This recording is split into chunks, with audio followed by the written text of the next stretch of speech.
గౌతమ్ది celebrations చూపించాడు కదా. అవును. సో నీకు ఎలా అనిపించింది? వాళ్ళ బ్రదరే నాకు ఇష్టమైన. అదే గౌతమ్ సెలబ్రేషన్స్ కంటే ముందు అతను చేసిన మిస్టేక్స్ కానీ వాటిలన్నిటిని తట్టుకొని నిలబడిన విధానం అదంతా కూడా ఒక ఎలివేషన్, ఒక సినిమాలో చూపించాడు. నాకు అది బాగా నచ్చింది. మొత్తం ఒక డార్క్ రూమ్ లోకి తీసుకెళ్లి గౌతమ్ చేసిన మిస్టేక్స్, ఎక్కడ తగ్గాలి ఎక్కడ నెగ్గాలి అనే ప్రతి కోణాన కూడా చాలా అంటే చాలా క్లియర్ గా చూపించాడు. ఒక టైంలో పృథ్వీతో జరిగిన గొడవ గానీ, నిఖిల్ తో జరిగిన గొడవ గానీ దాన్ని ఎలా సార్ట్అవుట్ చేశాడు, యష్మి లవ్ ప్రపోజల్ యాక్సెప్ట్ చేయకపోతే ఎలా తట్టుకోగలిగాడు, అది ఆకి ఏ కోణంలో తట్టుకోగలిగాడు, ఆట పోకుండా ఎలా నిలబడగలిగాడు ఇప్పుడు దాకా, ఈ సీజన్ ఎండింగ్ వచ్చేదాకా టాప్ 5 లో నిలిచేదాకా ఎలాగైతే నువ్వు ఎన్ని ఎదుర్కొన్నావో అన్నీ కూడా బిగ్ బాస్ చూపించాడు. ఆల్మోస్ట్ ఎలిమినేషన్ నుంచి సేవ్ అయ్యావు, ఆల్మోస్ట్ ఇక నెగిటివ్లో నుంచి పాజిటివ్లోకి వచ్చేసన్నమాట.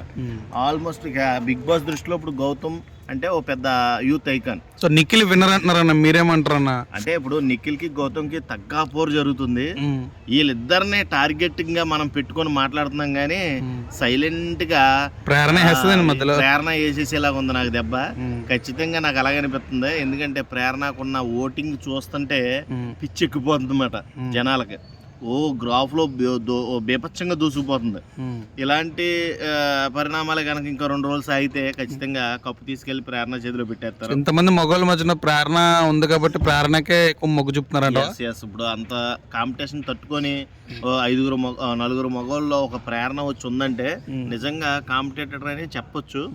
కానీ నేనైతే టాప్ 5 లో ఉంటుందని నేను ఎక్స్పెక్ట్ చేయలేదు ఎప్పుడు కూడా. కానీ ఏదో రకంగా ఆడియన్స్ ని గెలుచుకున్న మనసులనే ఇప్పుడు దాకా వచ్చింది కాబట్టి ఎక్కడి నుంచి అయినా సరే ఆట తీరు ఏదైతే ఉందో దాన్ని బట్టి కాకుండా మనుషులు ఇప్పుడు జనాలకే ఏం కావాలి, మనం ఎలా ఉంటే వాళ్ళకి నచ్చుద్ది, నిజమైన గేమ్ ఆడుతున్నాం. ఇప్పుడు జెన్యూనిటీ అనేది బయటికి రావాలి. గేమ్స్ అన్నీ అయిపోయినాయి. టాప్ 5కి వచ్చారంటేనే మీకు గేమ్స్ ఇంకా ఎండ్ అయిపోయినట్టే. కాబట్టి ఇప్పుడు కావాల్సింది ఏంటంటే మీలో ఉన్న వ్యక్తిత్వం, ఒక మంచి వ్యక్తిత్వం ఒకటి బయటపడితే జనాలకి అబ్బా ఈమెకి వెయ్యాలరా ఓట్స్, పాపం కష్టపడి ఇక్కడ దాకా వచ్చింది, తప్పులు ఎవరు చేయకుండా ఉంటారో అన్న ఫీలింగ్ అయితే ఆవిడకి వాళ్ళకి రావాలి జనాలకి. నిఖిల్ గురించి మనం చెప్పాను, డబుల్ మాస్ గేమ్ ఆడాడు ఒకప్పుడు అని చాలా మంది బయట అన్నారు. మీరు కూడా కొన్ని సందర్భాల్లో వీక్ దాకా మాస్ గేమ్ ఆడాడు, డబుల్ గేమ్ ఆడాడు. ఆ గ్రూప్ వల్ల నిఖిల్ కి చాలా ఎఫెక్ట్ అయింది. నిఖిల్ ఎప్పుడు కూడా గ్రూప్ గేమ్ ఆడదామన్న ఉద్దేశం ఆయనలో ఉండేది కాదు. సోలోగానే సోనియా కొంత కంపు చేస్తే నిఖిల్ ని, తర్వాత ఈ గ్రూప్ ఎవరైతే ఉన్నారో పృథ్వీ ఎఫెక్టెడ్ ఎక్కువ ఉండదు, ఎక్కువ యష్మి ప్రేరణ ఎఫెక్ట్ బాగా తగిలింది నిఖిల్కి. వాళ్ళలో ఇప్పుడు ఒక ఆమె ఆల్రెడీ టాప్ 5 లో ఉంది, ఎక్కువ శాతం యష్మి ఎఫెక్టే బాగా తగిలింది.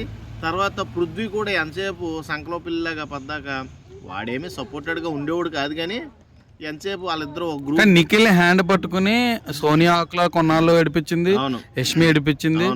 మొన్న పోయిన కల్మ బిడ్డ కూడా ఆయన సంకలం దూరింది, విష్ణుప్రియ కూడా సంకలో దూరింది. కానీ ఈ ప్రేరణ మాత్రం ఎన్నడూ లేదు, ఉన్నట్టే ఉంది కానీ ఎన్నడూ కూడా సంఖ్య లేదు. అందుకని ఈ రోజు టాప్ 5 లో ఉందంటవా? ఇప్పుడు అందరూ కూడా గ్రూప్ గేమ్ లో ప్రేరణ చేరుతున్నారు, కానీ ప్రేరణ ఎప్పుడు కూడా గ్రూప్ లో ఉండేది కాదు. ఒకళ్ళ కింద ఎప్పుడు ఉండట్లేదు. విష్ణుప్రియ, పృథ్వీ, వీళ్ళ భజనలు ఎక్కువయ్యాయి. వీళ్ళందరూ కూడా గ్రూప్ డిస్కషన్స్ చేసుకోవడం గానీ ప్రేరణ అంత సోలోగా ఉండేదిలే, అంత ఇన్వాల్వ్ అయ్యేది కదా. ఎక్కువ వేరే వాళ్ళతో దోస్తాన కంటిన్యూ చేసేది కాదు. అవును, ఎక్కువ శాతం ఎక్కువ ఎవరితోనూ కూడా మింగిల్ అయ్యేది కాదు. కాబట్టి ఈ రోజు టాప్ 5 లో ఉంది, విన్నింగ్ అయ్యే ఛాన్స్ కూడా ఎక్కువ ఉంది. వీళ్ళిద్దరే అనుకుంటున్నారు అందరూ కూడా జనం, గౌతమ్ అండ్ నిఖిల్ వీళ్ళిద్దరికీ తగ్గాపోరు జరుగుతుంది. గౌతమ్ కూడా ఈ స్పెషల్ వీడియో ఏమన్నా హెల్ప్ అవుద్దేమో, తల్లిదండ్రులకు మించిన దైవం లేదని మనోడు మంచి మంచి కొటేషన్స్ అయితే ఎత్తున్నాడు లాస్ట్ లో.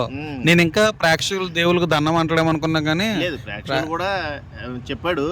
ప్రేక్షకులు ఇంతవరకు నన్ను తీసుకొచ్చారంటే ఎవరైనా సరే ఏదైనా ఎదుర్కోగలరని నిరూపిస్తున్నారు మీరు. అలాగే మీరు ఏది చేసినా కానీ ఎవరిని ఇది చేసినా కానీ మీరు తల్లిదండ్రులకు మించిన వాళ్ళు అయితే ఎవరు ఉండరో వాళ్ళు మనకు దేవుళ్ళతో సమానం, వాళ్ళని గౌరవించాలన్న ఒక మెసేజ్ పాస్ చేశాడు కదా. ఇది చాలా పాజిటివ్ వైబ్ అయితే తీసుకొచ్చేలా ఉంది గౌతమ్కి. ఇది విన్నింగ్ రేషియోలో కూడా నిలబెట్టే ఛాన్స్ ఎక్కువ ఉంది. ఎందుకంటే మనకి సెంటిమెంటల్తో కొట్టే డైలాగులు ఏమన్నా వచ్చినాయి అనుకో, అవి మనసుకి తాకుతాయి అన్నమాట, హత్తుకున్న తర్వాత ఇక ఇలాంటి ఒక కంటెస్టెంట్ని మనం గెలిపించాలని ఒక ఆశ పడొద్దు అన్నమాట జనాలకి.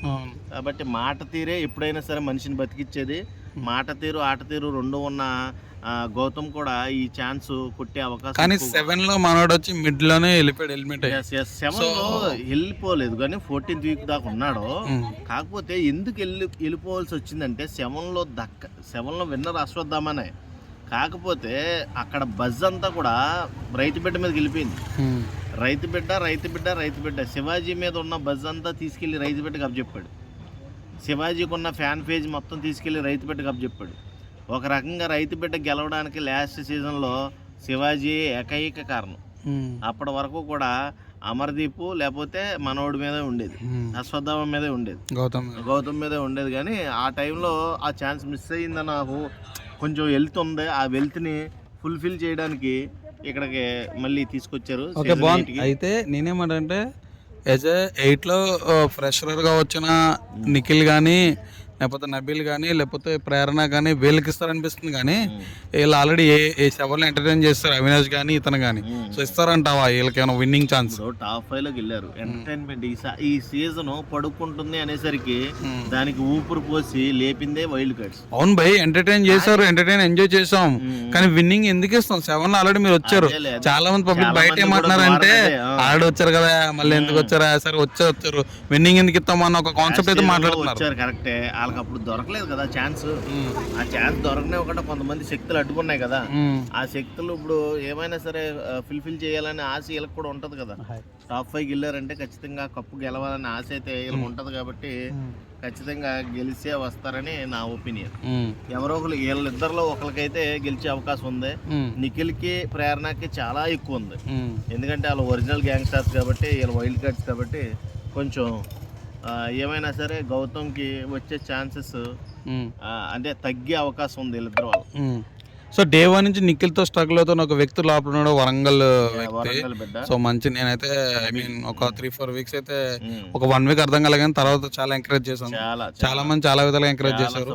ఒక పృథ్వీ అనే వ్యక్తితో దోస్తం చేసిన తర్వాత మనోడు చెడిపోయాడని బయట అయితే చాలా మాటలు అయితే వచ్చినాయి. ఎందుకు పాపం అతను టాప్ 3 లో కౌంటింగ్ లో లేకుండా పోయాడు.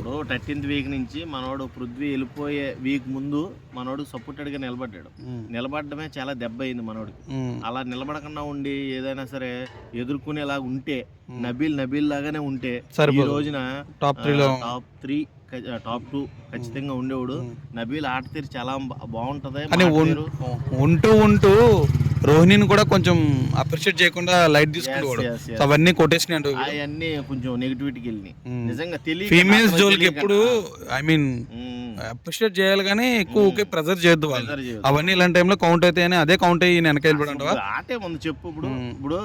ఇప్పుడు ఓటింగ్ పెరగడానికి ఒకటే లెక్క, టాప్ 5 లో ఉన్న వాళ్ళకి ఎవడన్నా నచ్చితే అడిగి వేస్తున్నారు ఓటు. అంతేగాని అక్కడ ఆట చూసి ఎవడన్నా వేస్తాడా? 70 days వరకే నీకు ఓటింగ్ అనేది క్రియేట్ అయిపోవాలి. ఆ క్రియేట్ అయిన కేటగిరీలో ఉన్న వాళ్ళే వీళ్ళు నిఖిల్, నబీల్, గౌతమ్ వీళ్ళ ముగ్గురు అప్పటికే క్రియేట్ చేసేసుకున్నారు ఓట్ బ్యాంకింగ్. వీళ్ళిద్దరే చేసుకోలేకపోయారు. ఇంకా ఏదో ఉంది టైం దగ్గరికి వచ్చేసింది. ఇప్పుడు కప్పు చేతిలో పెట్టే టైం కాబట్టి ఇప్పుడు ఇవన్నీ కౌంట్ అయితే పాత పనులన్నీ కౌంట్ అయితే ఇప్పుడు చూపిస్తున్నారు కౌంట్ అవుతుంది. చెత్త అంతా స్క్రాప్ అంతా కౌంట్ అయ్యి మనోడికి బజ్ తగ్గే అవకాశం ఎక్కువ ఉంది. కాబట్టి ఎప్పుడైనా సరే ముందు నుంచి మనం ఒక స్ట్రాటజీతో వెళ్ళి స్టాండ్ అయిపోవాలి. అక్కడ స్టాండ్ అయిపోతేనే ఈ పాటికి నువ్వు కప్పు రేస్ లో ఉండేవాడు అని నా అభిప్రాయం. సో అవినాష్ అనే వ్యక్తి అయితే టాప్ 3 లో ఉండడంటావా? అవినాష్ జస్ట్ ఎంటర్టైనర్ పోయినా పర్లేదు, జనాల మనసును గెలుచుకున్నాడు. నెంబర్ 1 ఎంటర్టైనర్ గా ఇప్పుడు టాప్ 5 లో ఫస్ట్ ఫైనలిస్ట్ గా ఉన్నాడు. అవినాష్ కప్పు గెలవసరలా, అవినాష్ హృదయాలను గెలిచాడు చాలు. జనాల హృదయాలను గెలిచాడు, ఎంటర్టైన్మెంట్ ఇచ్చాడు, ఎంత ఇవ్వాలో అంత ఇచ్చాడు. చాలా అంటే చాలా అప్రిషియేట్ చేయాలి అవినాష్ని. ఇప్పుడు దాకా వచ్చిన మా పరివారు, బీబీ పరివారు ఈ వీక్స్ లో జరుగుతున్నాయి కదా, దీంట్లో ప్రతి ఒక్కరు కూడా అవినాష్ దగ్గరికి వచ్చే బాగా మాట్లాడుతున్నారు, బాగా ఇదిగా ఉంటున్నారు. అంటే బయట పరిచయాలు ఎలా ఉన్నప్పటికీ కూడా, ఫ్రెండ్స్ అయినప్పటికీ కూడా లోపల ఎంటర్టైన్మెంట్ ఒక అవినాష్ వల్లే ఈ బిగ్ బాస్కి అందిందనే వాళ్ళ ఒపీనియన్. అయితే టాప్ 3 లో అయితే ఉండడు కానీ ఈలో పంపించేస్తారంటే మ్యాక్సిమం అందరికి కూడా ఇప్పుడు డబ్బు తీసుకుని వచ్చేది ఎవరో, కప్పు పట్టుకుని వచ్చేది ఎవరో ఇద్దరేనా? ఇప్పుడు ఇలాంటి రేస్ జరుగుతుంది కాబట్టి డబ్బు తీసుకుని వచ్చేవాళ్ళు నాకు తెలిసి వీళ్ళ ముగ్గురు, Nabeel, Avinash and Prerana. Cup తీసుకుని వచ్చేవాళ్ళు మట్టికి గౌతమ్ అండ్ నిఖిల్, వీళ్ళిద్దరిలోనే ఉంది. ఖచ్చితంగా ఒకరైతే విన్ అయ్యి కప్పు తీసుకుని వస్తారు. ఓకే అన్న, థ్యాంక్స్ అన్న, లవ్ యూ అన్న. మీ యొక్క ఫీడ్బ్యాక్ అని మాకు ఇచ్చినందుకు చాలా చాలా థ్యాంక్స్ అన్న. Thank you.